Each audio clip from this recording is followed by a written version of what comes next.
She had flown dozens of times before. Domestic, international, red-eyes, even chartered jets. But this flight? This one stopped her cold before she even got through the gate. The boarding agent didn't glance at her ticket for more than a second, just stared, jaw tight. Then came the words that made other passengers turn their heads. "Ma'am, this line is for first-class passengers only." A pause. Then, the kind of silence that crackles in the air right before everything goes sideways. She didn't raise her voice. She didn't ask for validation. All she did was reach into her bag, pull out a small engraved silver card, and hand it over. That moment, the flick of her wrist, the calm expression on her face, would be talked about for weeks. The gate agent's face changed. The flight crew started whispering.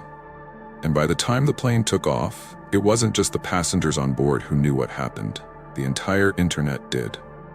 And here's the part no one saw coming. She wasn't just a first-class passenger. She wasn't even just a high-ranking executive.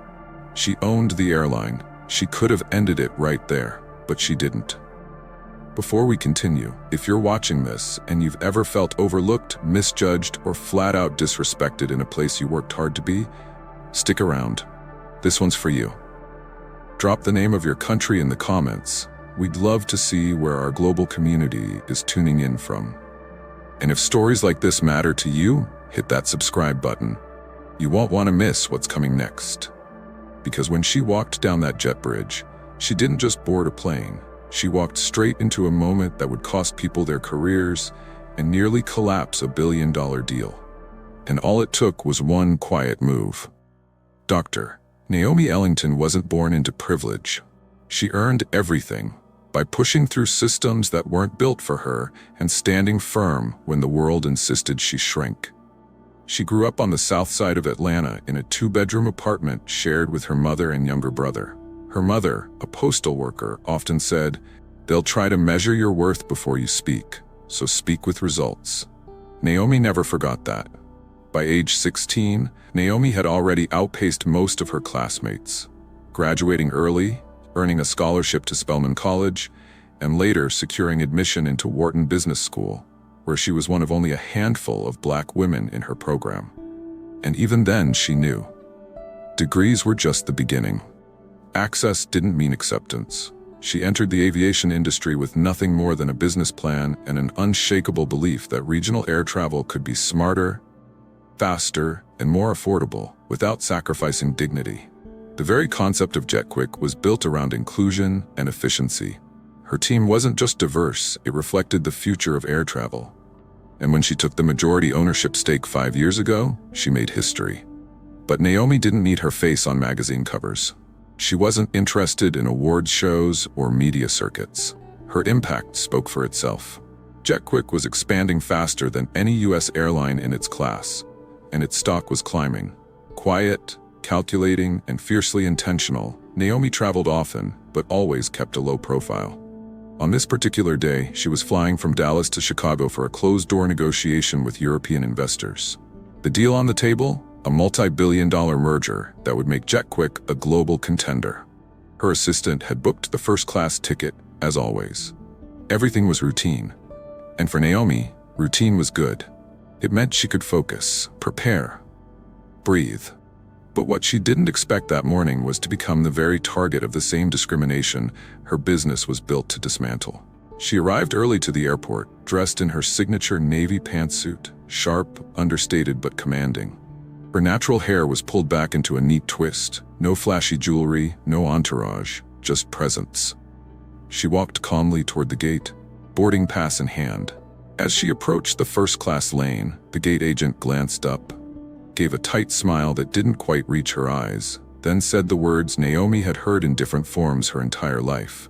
"First class is for priority passengers only, ma'am." No greeting, no interest in scanning the boarding pass, no effort to verify her status, just the assumption. She paused, not in confusion, but in recognition. She knew what this was. The tone, the glance, the slight shift in posture, like she was trespassing in a space that wasn't built for her. And in that moment, Naomi realized this wasn't about protocol. It never had been. She didn't flinch, she didn't argue, but she also didn't back down. Because this wasn't just a misunderstanding. This was about being made small in a place she had built from the ground up. She stepped forward, boarding pass still in hand, and said, firmly, "I believe my seat is in 1A." But the gate agent's next move would confirm everything Naomi already knew, and the situation was about to go public. Fast. Naomi stepped up to the jet quick boarding gate, her stride steady, her focus forward. It was a terminal she'd walked through countless times, on planes she had helped put in the sky. She wasn't expecting fanfare. She never did. But what happened next wasn't just a lack of recognition, it was something far more deliberate. She offered a warm nod to the gate agent, a middle-aged white woman with tightly clipped hair and a pressed uniform. Naomi held out her phone with the boarding pass clearly displayed. The agent barely looked at it before stating, "First-class line is over there for actual first-class passengers." The words were sharp, casual, and said just loud enough to be overheard. Naomi blinked once, not from surprise but from memory. She had heard phrases like that her entire life. Different words, same tone, same message. She held the agent's gaze for a moment before replying, "I am in the correct line. This is my seat." She tilted the phone slightly. Seat 1A, first class. But the agent, her name tag read Susan, didn't budge. Instead, she motioned to a colleague nearby, who quickly joined her. He was younger, looked uneasy, but didn't question her. Susan leaned into him and whispered something. Naomi watched both pairs of eyes settle on her. Not her boarding pass, not her name. Her. Passengers behind her were beginning to shift, curious. A few stepped to the side, casting glances that ranged from awkward to accusatory. Then came the request. "Ma'am, we're going to need to ask you to wait over here while we confirm your information." Naomi said nothing for a beat. Then she stepped aside, but not away. She stood tall, laptop bag still in hand, expression unreadable. She had been through worse. But not like this. Not in a space she had built. Not wearing the skin that still made her a question mark, even to the very company she owned. The whispers grew louder. Another crew member walked over. Someone in the back of the line muttered, "What's going on? She causing trouble?" Still, Naomi didn't explain. She didn't plead. She let them play out their assumptions, fully, quietly, letting the moment unravel just enough. Then she reached into her bag and pulled out a sleek silver card, one she rarely ever used. She held it up between two fingers, no flourish, no need to announce it. It read, "Jet Quick Airlines founding shareholder, Dr. Naomi Ellington." The gate agent froze. The younger male crew member squinted, read the card, and took a small step back. The confidence in his posture drained instantly. Susan's mouth parted slightly, but she said nothing. Naomi's voice was calm, unwavering. "Please get me your supervisor and your regional manager, now." A pause, then motion. An operations manager appeared within minutes, clearly confused by what he'd just walked into. Naomi handed him the same card, and his expression shifted fast, from confusion to recognition to concern. She leaned in, voice just above a whisper. "This crew just attempted to block me from boarding a flight on an airline I helped build. Without checking my name, without scanning my ticket, without following any documented protocol. If this is how your team treats passengers based on how they look, we have a deeper issue than training." There were no raised voices, no emotional scene, just facts, delivered with the weight of someone who had held doors open for others her entire life, only to be told to wait outside. The operations manager nodded quickly, apologized, and allowed her to board immediately. But the damage wasn't undone. Naomi walked down the jet bridge not as a faceless traveler, but as a reminder that even power, prestige, and ownership don't always protect black bodies from being presumed as problems. Inside the aircraft, she settled into her seat, 1A, just as the boarding pass had said. The flight attendants were quieter now. Their eyes lingered, but no one approached. No apology was offered in that moment, just silence. Heavy, uncomfortable silence. Passengers passed by slowly, a few avoiding eye contact. One woman gave Naomi a knowing look, empathetic but sad. As if to say, "We all saw it, we've seen it before." And somewhere near the back, someone whispered, "That's her, that's the owner." Naomi leaned her head back against the seat. She had meetings to prepare for, a merger to finalize, a company to run. But she also knew something else, something she couldn't let go this time. This wasn't over, not by a long shot. By the time Naomi's plane touched down in Chicago, the pressure in the cabin wasn't just from altitude, it was from everything that had happened before takeoff. She didn't rush off the flight. She didn't speak to the crew. She walked calmly through the terminal, already crafting a timeline in her head. The moment she reached her hotel, she opened her laptop and began writing. Her report wasn't emotional. It didn't need to be. It was clear, detailed, and backed with timestamps, names, and precise protocol violations. She attached a copy of her boarding pass and even added a screenshot of the flight manifest that her assistant had pulled internally. Her subject line read, "Passenger Misidentification Incident, DFW to ORD, Flight 328. She sent it directly to the JetQuick Executive Board, copied her legal counsel, and included 3 department heads: HR, Partnerships, and Customer Relations. Then she closed the lid. But outside of Naomi's email, another kind of report was already unfolding, and it was far less controlled. A teenage passenger sitting 2 rows behind her had captured most of the incident at the gate on their phone. The awkward standoff, the crew's dismissive tone, Naomi's calm but firm voice. The moment the silver card was handed over. The clip was only 48 seconds long, but it spread fast. Within hours, the video was reposted on Twitter, Instagram, and TikTok. On each platform, the caption varied, but one phrase kept repeating. They told the airline owner she didn't belong in first class. By nightfall, "Shash flying while black" was trending. Commenters flooded JetQuick's pages, news blogs picked it up, online watchdogs began tagging the airline's partners and sponsors. And JetQuick's PR team? They were caught flat-footed. Internal Slack channels buzzed with panic. Some staff were still unaware that the woman in the video was their own co-founder. One junior associate even asked, "Wait, is this real?" Yes, very real. As the digital storm gained strength, Naomi received a private message from JetQuick's head of corporate communications. "We're preparing a holding statement. Strongly advise you to stay silent publicly until we can review the full incident." She didn't reply. An hour later, Naomi posted to her personal LinkedIn page. No media filters, no corporate jargon, just her words. "It wasn't the first time, but it will be the last time I let it slide. My presence should not have to be proven before it's respected." JetQuick was created to reimagine the travel experience. That includes who gets to feel safe, valued, and seen at 30,000 feet. I will not let the company I built repeat the harm so many of us have endured in silence. It was short, it was direct, and it was enough to set the internet ablaze again. People began commenting within minutes. Thousands of shares, hundreds of thousands of reactions. This is why representation at the top matters. Black women shouldn't need credentials to be believed. This could have been my mother, my wife, my daughter. Major outlets picked up the story within 24 hours. The New York Times, CNN Business, Forbes. Each headline carried some version of the same sentence. Airline owner mistaken for passenger, denied first-class boarding. JetQuick scrambled to release a press statement.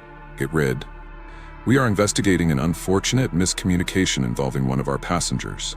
JetQuick is committed to equity and inclusion and will take appropriate action following our internal review." But the public wasn't having it. Words like miscommunication rang hollow. The real story had already taken shape, and Naomi's silence had already been broken.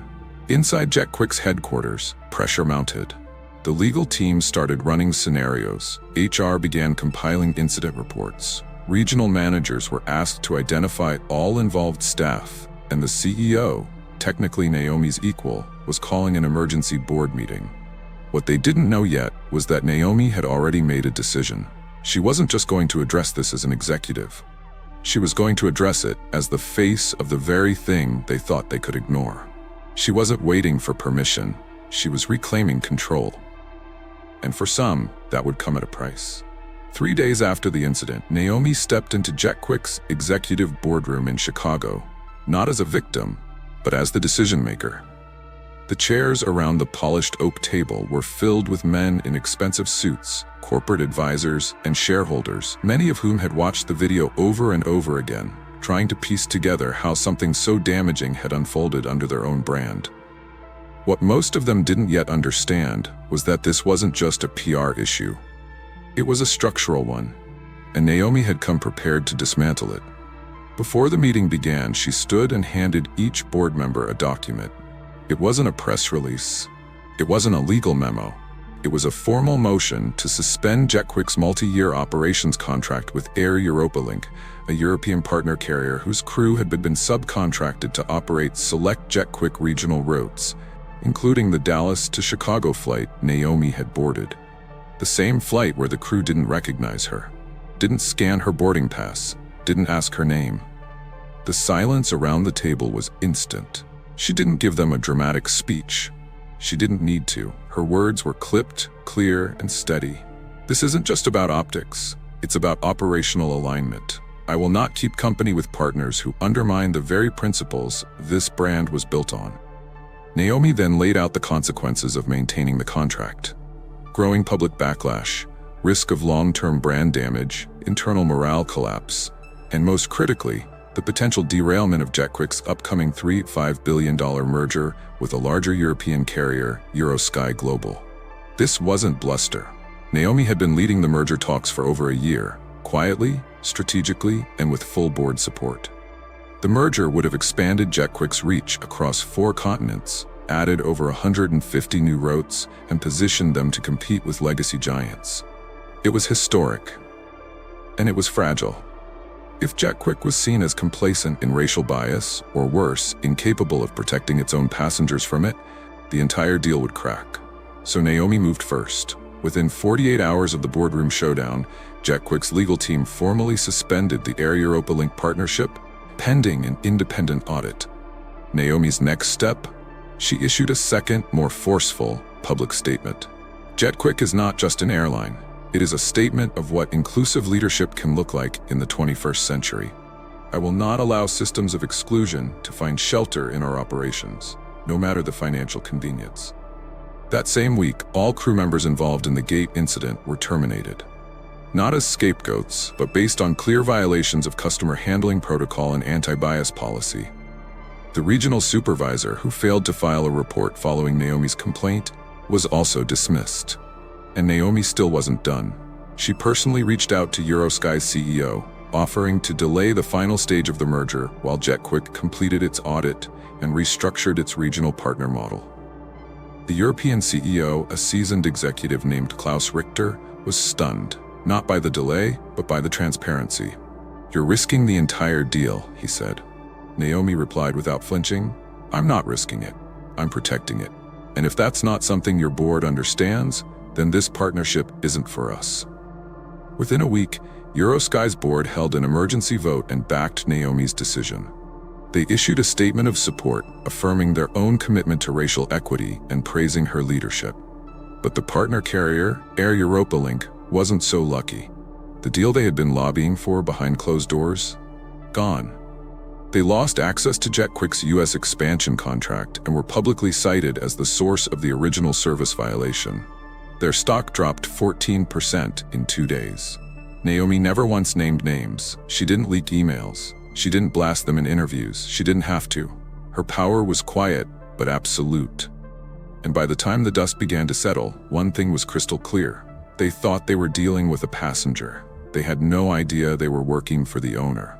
Across aviation forums, business podcasts, and even in executive diversity trainings, her story became a case study. Not just in corporate discipline, but in reclaiming control. She proved that dignity isn't something you beg for in a boardroom or at a boarding gate. It's something you walk in with. And when it's denied, you don't shrink. You don't plead. You take everything you've built and you move it forward without them. And for Naomi Ellington, that meant more than consequences. It meant evolution. But she also knew this wasn't just about her. It never had been. Naomi's story didn't go viral just because she owned the airline. It hit a nerve because it echoed something millions of Black travelers have experienced, but don't always have the platform to expose. The questions came pouring in. What if there hadn't been video? What if she wasn't the owner? What if she hadn't had that silver card to prove her worth? Because here's the truth. Most people don't have that card. They don't have that title. And they still get stopped. Discrimination in air travel isn't new. It's just rarely acknowledged by the systems that cause it. A national travel equity survey conducted in the U.S. revealed that over 50% of Black travelers reported facing discrimination or profiling at airports or during flights. That includes being followed, being asked to show additional identification, or being treated with suspicion despite following all procedures. And it's not isolated to boarding gates. Black travelers have reported being removed from flights for switching seats, despite having a ticket. Told their carry-ons are too big, when others with larger bags are waved through. Watched as attendants ignore them but cater to other passengers with similar requests. The treatment is often subtle, but the message is loud. You don't belong here. One viral story in recent years involved two black men who were removed from a flight after the pilot claimed he felt uncomfortable with their energy. They had done nothing. No raised voices, no aggressive behavior, just presence. Another incident involved a black woman being told to cover up with a blanket because her outfit was deemed inappropriate, while a white woman wearing less sat across from her, unbothered. These moments aren't just humiliating. They're dangerous, because every time someone is removed from a flight, detained at a gate, or spoken to with suspicion, there's an underlying assumption shaping that experience. And that assumption doesn't begin at the airport. It begins in the world that taught people to see blackness as threatening unless proven otherwise. In Naomi's case, her credentials forced recognition. But most black travelers walk into these spaces with no shield except composure. And even that is often dismissed as attitude, defiance, or non-compliance. What if Naomi hadn't been Dr. Naomi Ellington? What if she'd been a 22-year-old student on her first solo trip? What if she'd challenged the gate agent more directly? Would she have been escorted out? Labeled as disruptive? Would she have made it onto the plane at all? Racism in air travel is a reflection of what happens across society. Systems designed for efficiency, staffed by individuals whose personal biases shape access, safety, and treatment. And when it happens at 30,000 feet, when you're strapped into a seat with no escape and no witness besides the crew, the power imbalance becomes terrifying. Naomi's experience became a headline because of who she is, but it resonated because of how common that kind of experience is for so many who don't have her status or voice. This wasn't about a mistake at the gate. It was about the way systems are set up to assume that some people need to prove they belong, while others are simply welcomed. So what happens when someone like Naomi refuses to stay quiet? She doesn't just clear a path for herself. She shines a spotlight on the gate itself and demands it be rebuilt. But the question that lingers is this: how many stories like Naomi's never make it past the gate? Naomi could have walked away. She had every right to. She had proven her point, preserved her dignity, and protected her company's reputation. For many, that would have been enough. But for Naomi, survival had never been the goal. Change was. 3 weeks after the incident, she stepped onto the set of the Today Show, not as a spokesperson, but as a builder of businesses, of policy, and now of accountability. In the interview, she didn't focus on her humiliation. She focused on the system. If a black woman with ownership credentials can be treated this way on her own airline, she said, then what's happening to passengers who don't have that power? What happens to the travelers who can't defend themselves in real time? The segment aired nationwide. Her inbox filled with thousands of messages from passengers, crew members, industry insiders, all sharing their stories, all saying the same thing: it's been happening for years. That same month, Naomi announced the launch of the Equity in Air Initiative, a nonprofit coalition committed to reshaping airline culture through measurable action. The initiative's mission was clear: mandatory anti-bias training for all customer-facing airline staff, transparent diversity metrics published annually by participating carriers, a national reporting system for passengers to document incidents of discrimination, legal support and consultation for travelers facing racial profiling or misconduct in U.S. airports. But Naomi didn't stop there. She brought the conversation to the nation's capital. Invited to speak at a Senate subcommittee hearing on racial equity in public transportation, she laid out the blueprint for reform, not in theory, but through lived experience. "We are not asking for special treatment," she said before a packed chamber. "We are asking for safety, for fairness, and for the right to move freely without being presumed a threat." Lawmakers listened, airlines watched, and the industry felt the shift. Behind the scenes, several major carriers began re-evaluating their training programs. Some quietly reached out to join the Equity in Air initiative, unsure how to address their own scandals, but recognizing they could no longer afford to ignore them. Meanwhile, Naomi's influence expanded beyond boardrooms and television studios. She partnered with HBCUs to create scholarship programs for young Black students interested in aviation and transportation leadership. She hosted roundtables with flight attendants and pilots of color, listening to stories that mirrored her own in painful detail. Every room she entered, she brought data, vision, and a demand for results. But perhaps her most powerful move was refusing to become a symbol of pain. She never reduced herself to victimhood. She didn't allow the world to define her by a single incident, no matter how public it became. Instead, she focused on who the work was for: the countless passengers who had been dismissed, disrespected, and discarded in silence. Women told her they now carried themselves differently in airports. Men told her they'd found the strength to speak up when previously they stayed quiet. Parents messaged her saying they used her story to teach their children about self-worth and how to hold institutions accountable. She didn't just tell her story, she used it. For every Black traveler who was treated like they didn't belong, for every young girl who hesitated before sitting in a seat she paid for, for every employee who watched racism happen on the job and was too afraid to say something, Naomi made a path forward. And this time, no one could block her at the gate. Naomi's story didn't just make headlines, it cracked something open in people, something that had been simmering beneath the surface for years. The comment sections lit up, not with outrage alone, but with personal confessions, one after another. Stories from strangers who had no power, no platform, but who saw themselves in Naomi's calm defiance, in her refusal to be reduced. "This gave me courage to speak up on my last flight," wrote a woman from Houston. "I was told my ID didn't match my look. I was too embarrassed to say anything, but not anymore." "This happened to my daughter last month," another parent shared. "She was pulled out of the boarding line and asked to step aside for a random check, 3 times. Nothing random about it. Thank you for not staying silent." A retired flight attendant commented, "I worked 22 years in the industry. I saw this happen more times than I can count.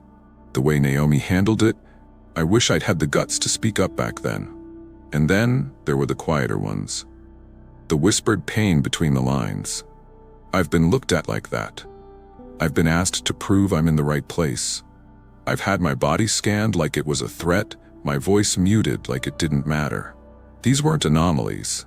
These were patterns. And Naomi's story was just the most public reminder of what so many already knew: that Black presence in certain spaces still triggers suspicion long before it commands respect. The viewers didn't just watch the story, they connected with it. Because in Naomi's experience, they found their own. Not always at the airport. Sometimes it was at the bank, at work, at school pickup, at high-end stores, in quiet neighborhoods where they were followed just for walking their dog. And the reflections kept pouring in.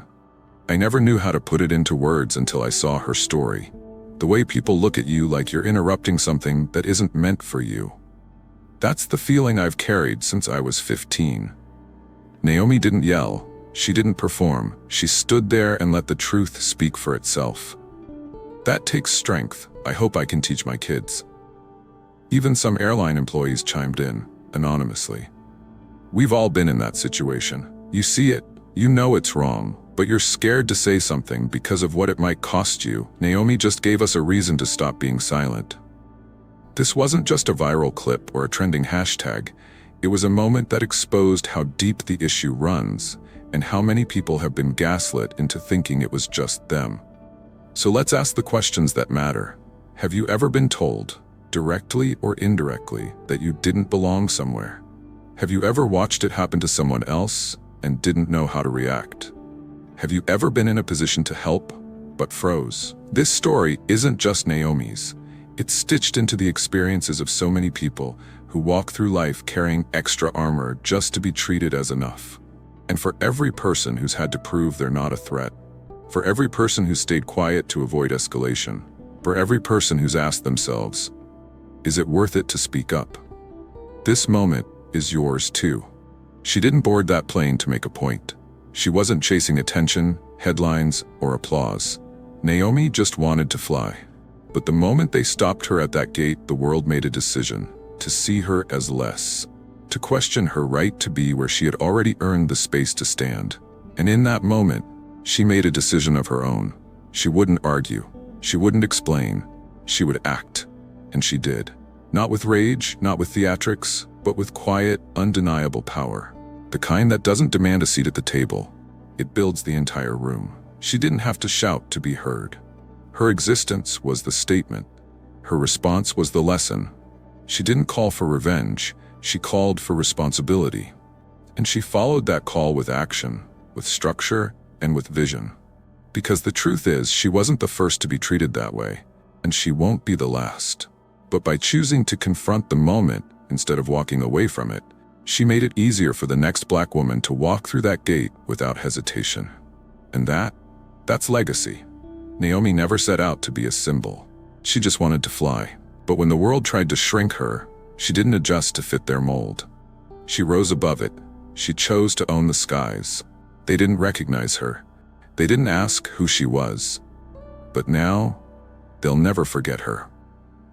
And maybe that's the most powerful outcome of all. If this story moved you, if it reminded you of something you've seen or lived, then take a moment to leave a comment below. We want to hear from you.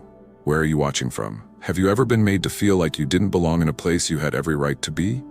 This platform was created for voices like yours. So speak, be seen, be counted. And if you believe stories like Naomi's matter, if you believe they should be told, remembered, and heard, then take action now. Subscribe to Echoes of Hope Stories HQ, share this video with someone who needs it, and most of all, speak up when you witness injustice, not when it's convenient, but when it counts, because real change isn't made by watching, it's made by those who refuse to stay quiet.